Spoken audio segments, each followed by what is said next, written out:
Hello guys, Crispy here, welcome back to another video. In this one, my friends, I'm going to be testing a GeForce GTX 1080 Ti, the legendary card from 2017 in Alan Wake 2. And my friends, I got terrible news, but we'll get to it. This one is the Gigabyte Triple Fan edition of the card. We are running it with the latest Nvidia drivers, which it still supports, and I'm not manually overclocking it. You can see all of its specs right here. In Tech Power Ups GPU Z, resizable bar is disabled because the GPU doesn't support it. And we got 11 gigabytes of GDDR5X memory to work with. And over on the left, we're pairing it with the i5 13600K at stock speeds and 32 gigabytes of DDR5 6000 MHz RAM in dual channel. Now, let's take a look at the PC requirements. And looking at them, it seems like the GTX 1080 Ti should be capable of running this game because it actually meets the minimum GPU requirements. It has more than 6 gigabytes of VRAM, of course. It doesn't have DLSS, which it asks for on 1080p low, so for 30 FPS with the 2060, but that's not the end of the world because the 1080 Ti in raw performance is usually quite a bit faster than the RTX 2060 or the RX 6600. Looking at all of this, it should provide an okay experience at the very least. But here is the problem. Even though we support the latest drivers and everything, the GPU does not support all of the recommended features. This will show up every time you try to launch the game, and the game works, it still launches, but it might lead to poor performance. Spoiler alert, that's gonna happen. Visual glitches or crashes. Alright, so it lacks the mesh shader, which the RX 5000 series also do lack, and that's very concerning as well, because 5000 series is newer than the 1080 Ti. But yeah, let's click OK and hope for the best, shall we? Okay, let's go over the settings first. I'm starting at 1080p resolution, native, using the absolute lowest settings in the game. I manually set it and disabled everything that I could disable, and well, again, you'd think a 1080 Ti should be capable of running the game like this. Well, this is super disappointing, my friends. I mean, yes, the GPU lacks some of the features that are needed to play this game properly, but I never expected a 1080 Ti to deliver a cinematic 24 FPS experience, actually lower than that on average right now,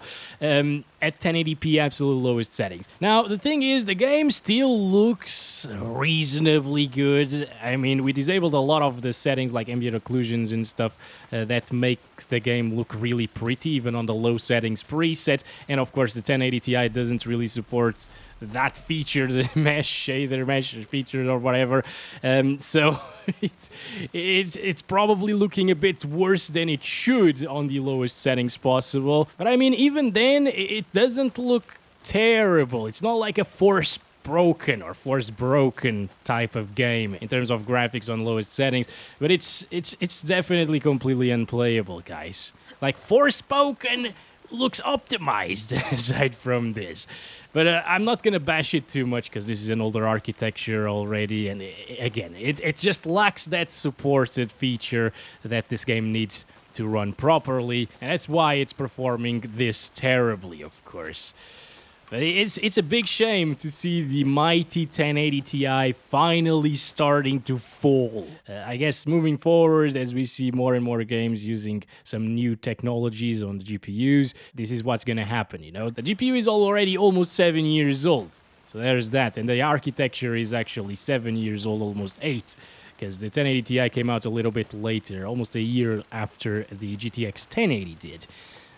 Now, with FSR Quality, well, it's the first time, actually, that I'm trying FSR Quality here, and it doesn't look terrible. Also, this is super choppy. You can see that it's actually skipping some frames here, even though it's not showing up that much on the frame time graph. This is a problem whenever you are well below 30 FPS in this game, and even with like 30 to 35 FPS, that happens. So it's pretty bad.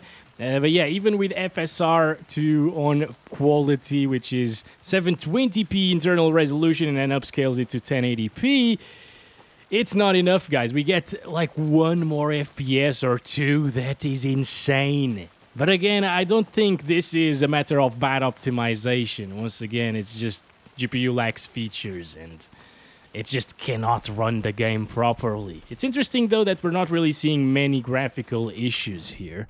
I actually saw, yeah, for example, if you look at her clothes right there, her shirt, it looks absolutely terrible, super noisy, and that also happens at native resolution. And interestingly, over here, it gets less FPS than in the forest area of the game. That's not the norm, guys. Like, usually here you get way higher FPS, but again, the shader meshes are missing, so it just doesn't perform as it should. I'm gonna try Ultra Performance, which is upscaling from 360p resolution. Still looks pretty good, though. All right, a lot of noise when you turn around the camera, and a lot of pixelation as well, but that's expected coming from a 360p res image, right? And upscaling it. But I can say that FSR2 is actually doing a really decent job in this game. It might not be as soft as DLSS is, actually. Because DLSS quality might look slightly softer, actually, than FSR2 quality in this game. But FSR2 quality actually looks a little bit more noisy than DLSS does. So, yeah, you pick your poison, I guess. But both do look pretty decent at native res. I'm not sure why I'm comparing them with a 1080 Ti that doesn't even support all of the features in this game. We should definitely test an AMD card next, right? But anyways, even at 360p resolution, it's not enough to achieve 30 FPS, guys. So, yeah, if you were wondering, looking at those system requirements and thinking, yeah, maybe I can actually run it with a GTX 1080 Ti and it's going to be playable because it asks for a 2060, definitely avoid it with a Pascal GPU, my friends. This is so sad to see. I'm actually going to try it at like 640 by 480, shall we? Okay, this is it. I don't want 160p yet. Let's do native 640 by 480, and I needed to switch it to windowed mode to be able to record it because the capture card wasn't really handling full screen 640 by 480. It's just too low, I guess. And yeah, we're still using the lowest settings. Okay.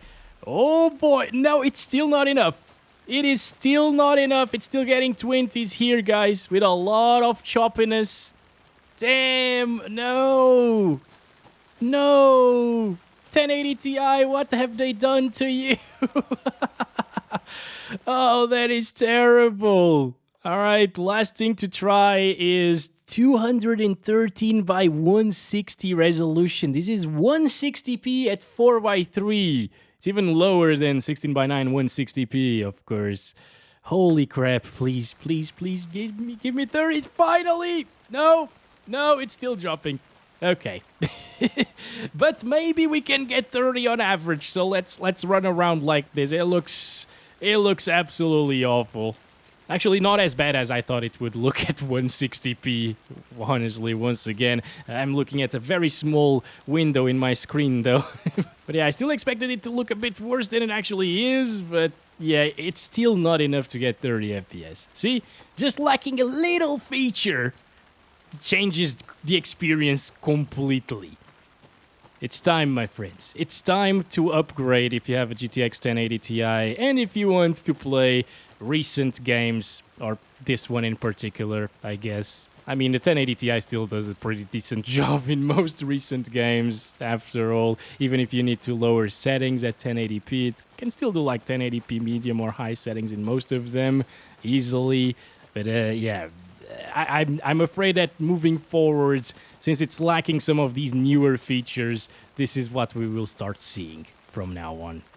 Very, very big shame. 28 FPS and 91% lows at 160p. Alright guys, that's been it. Thank you very much for watching. Actually, let me just check it out over here. Still gets teams. 16 FPS, exactly the same as before. Maybe with like 1 or 2 more frames. Oh my god. Oh my god, look at the graphics, the pixelation. Jesus. Oh boy. I just noticed it's not even using the entire GPU. The power usage is so low on the 1080 Ti as well. Again, this is what happens when you lack features. I want to be completely clear here. This is not a matter of optimization. It's just a matter of using newer technologies in the game that are not supported by the 10 series. It seems like the legendary GTX 1080 Ti in this game is the new GT 710. Catch you in the next one. As always, love you all. Bye-bye.